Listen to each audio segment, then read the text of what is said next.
बयान की खूबी और इफ़्फ़त तासीर ज़बान से पैदा होती है। तासीर ज़बान इंसान के जहन पर नहीं बल्कि जज्बात पर असर करती है, एक मुकर्रर के अंदर तख्लीकी जोहर हुआ करती है। इसके बाद में अमानुल्लाह को दावत देता हूँ कि वो आए और अपने ख्यालात का इज़हार करें। नसल्ली अला रसूलिल करीम, अम्मा बाद, फ़अऊज़ु बिल्लाहि मिनश शैतानिर रजीम, बिस्मिल्लाहिर रहमानिर रहीम। वक्त की कदर कर, यह ख़जाना है नायाब, जो लम्हा गया वो ना आए कभी जनाब। मैं सबसे पहले चीफ गेस्ट और गेस्ट ऑफ ऑनर, मैं अपने स्कूल के प्रिंसिपल सर और तमाम उस्ताद कराम और तमाम तलबा को अस्सलामु अलैकुम व रहमतुल्लाहि व बरकातुहू।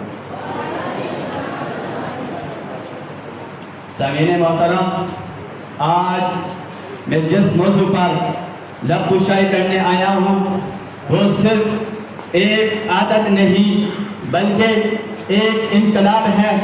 वक्त की पाबंदी एक खामोश इनकलाब, एक रोशन फन। वक्त वो खजाना है जो ना खरीदा जा सकता है और ना बेचा जा सकता है। यही वो दौलत है जो हर इंसान को बराबर मिलती है, लेकिन फर्क सिर्फ इस बात में है कौन इसे संभालता है और कौन इसे ज़ाया करता है। हम सब वक्त के मुसाफिर हैं। हर लम्हा एक दरवाज़ा है जो खुलता है और फिर हमेशा के लिए बंद हो जाता है। जो इस दरवाजे से वक्त पर गुजर जाए वो कामयाबी की राह पर चल पड़ता है और जो देर करे वो सिर्फ पछतावे का सामान लेकर लौटता है। वक्त की पाबंदी वो खामोश इनकलाब है जो शोर नहीं करता मगर तनाई चीख चीख कर बोलते हैं। वक्त की पाबंदी का मतलब घड़ी की सुइयों के साथ चलना नहीं बल्कि अपने दिन को, अपनी जिंदगी को एक मुनज़्ज़म, एक मकसद और एक वक़ार देना है जो इंसान को आम से खास बना देती है और ख्वाबों को हकीकत में बदलने का हुनर सिखाती है।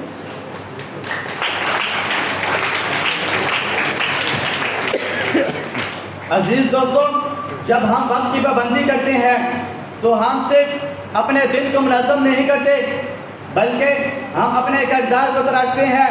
वक्त की पाबंदी वो आईना है जिसमें एक कामयाब इंसान की साफ तस्वीर नज़र आती है। वक्त वो उस्ताद है जो इम्तिहान पहले लेता है, सबक बाद में देता है।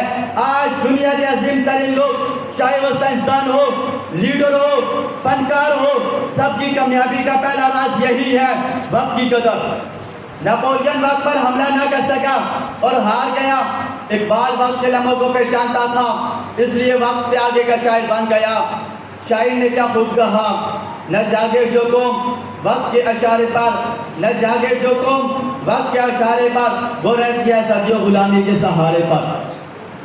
अजीज तलबा, आज अगर हम तलबा वक्त की कदर करें तो कल ये वक्त हमें दुनिया के सबसे बड़े मकाम पर पहुंचा सकता है।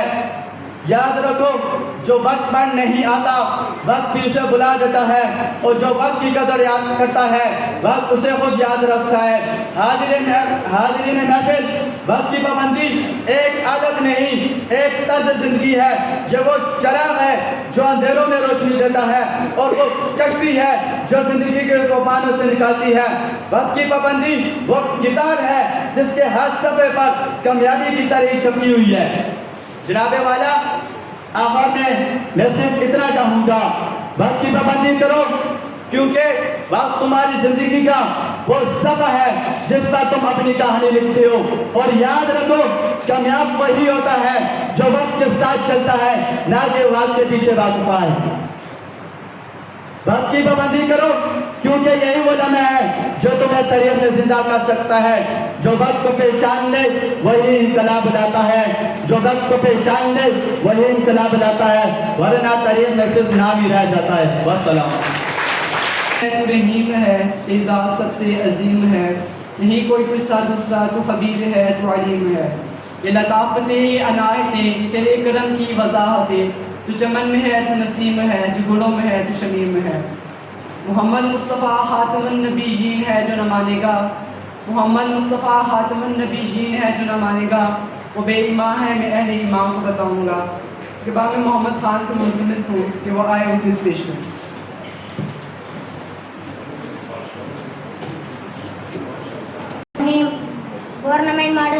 स्कूल हवेलियाँ के इस खूबसूरत अब्दुल-सत्तार इतिहास से तमाम नाज़रीन और हाज़रीन को अस्सलामु अलैकुम। और ख़ास तौर पर इस प्रोग्राम में मौजूद मेहमान खुसूसी chief guest professor Tariq Abbasi साहब, principal government degree college Haveliyan, और guest of honour advocate Malik Amjad Mohammad Mahmood Awan, सदर अब्दुल्लाह बार कौंसिल को मैं इस स्कूल के मुहतरम जनाब प्रिंसिपल मुनीर अहमद साहब और तमाम असातिज़ा कराम की तरफ से खुशामदीद कहता हूँ।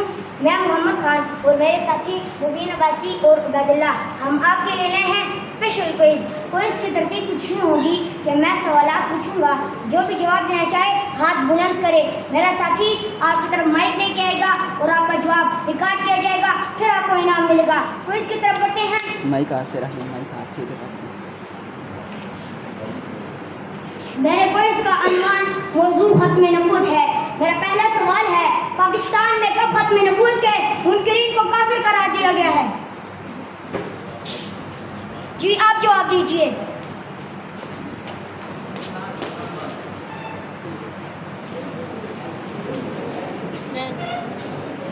7 सितंबर को।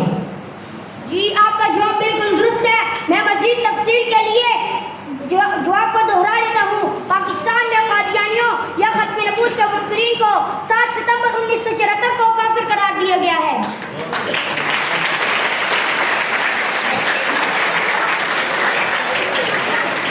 मेरा दूसरा सवाल है,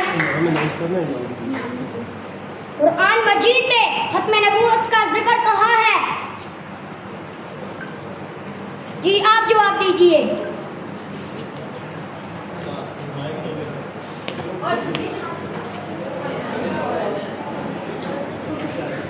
सूरह अल-अहज़ाब आयत नंबर 40।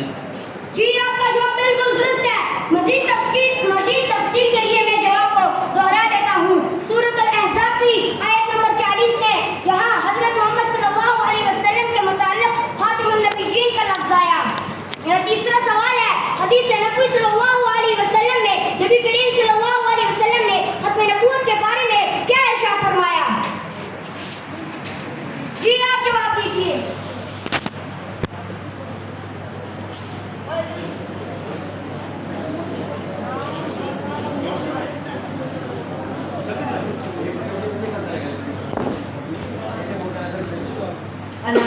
नबीयीन अला नबिय्य बाद, आप सल्लल्लाहु अलैहि वसल्लम ने फरमाया, मैं आखिरी नबी हूँ, मेरे बाद कोई नबी नहीं आया।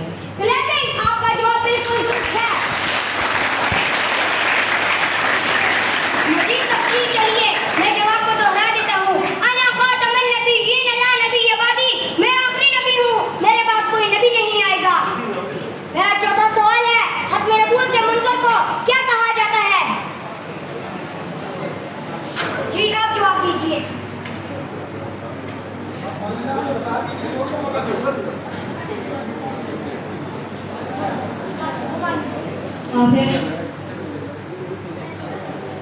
आपको जुर्रत का सलाम पेश करता हूँ।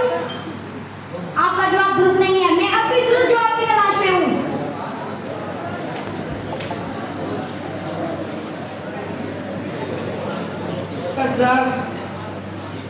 सवाल क्या है? अपने नबूवत के मुनकर को क्या कहा जाता है?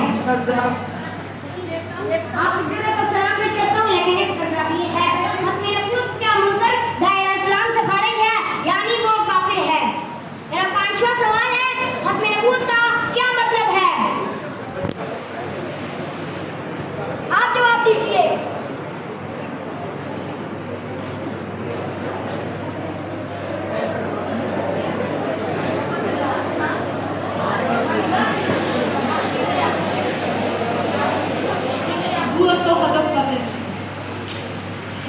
ये आपकी आवाज नहीं है, दोबारा जवाब दीजिए। नबूवत को खत्म कर देने वाला। आपकी जुर्रत को सलाम पेश करता हूँ, लेकिन इसका जवाब ये नहीं है। आप सल्लल्लाहु अलैहि वसल्लम काफी नबी हैं, इनके बाद कोई नबी नहीं आएगा। जी क्लैपिंग, आपका जवाब बिल्कुल दुरुस्त है। मज़ीद तफसील के लिए मैं जवाब को दोहरा देता हूँ। इसका मतलब है कि हज़रत मोहम्मद सल्लल्लाहु अलैहि वसल्लम को आखिरी नबी मानना, यानी हज़रत मोहम्मद सल्लल्लाहु अलैहि वसल्लम के बाद कोई नबी नहीं आएगा। मेरा छठा सवाल है, नबूवत के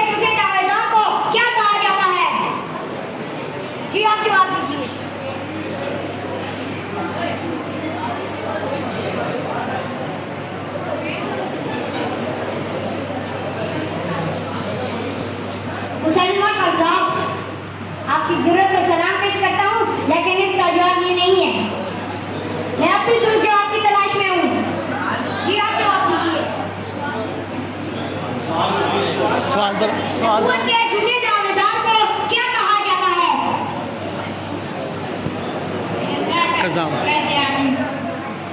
आपकी जरूरत का सलाम पेश करता हूँ, लेकिन इसका जवाब ये नहीं है। इसका जवाब है काफिर या मुर्तद। मेरा सातवां सवाल है, वो कौन से सहाबी हैं जिन्होंने झूठे नबियों के खिलाफ जंग लड़ी?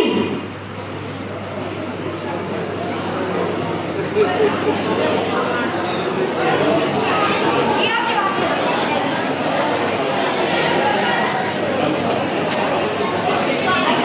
हज़रत अली। आप जरूरत का सलाम पेश करता हूँ, लेकिन इसका जवाब ये नहीं है। मैं अपनी जवाब की तलाश में हूँ।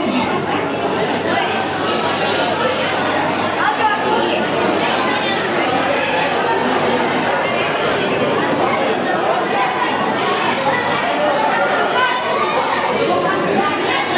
वो कौन से खलीफा है जिनकी खिलाफत में झूठे नबी के खिलाफ जंग लड़ी गई? हज़रत अबू बकर सिद्दीक़ रज़ी अल्लाह ताला अन्हु। आपकी जरूरत है। लेकिन आपका जवाब बिल्कुल दुरुस्त है। जी, आपका जवाब हज़रत अबू बकर सिद्दीक़ खलीफा है जिनकी खिलाफत में झूठे नबी के खिलाफ जंग लड़ी गई थी। मेरा आठवां सवाल है। मेरा आठवां और आखिरी सवाल है, क्या हज़रत ईसा अलैहिस्सलाम की आमद सानी दोबारा आना अक़ीदत खत्म नबूवत के मुनाफी है?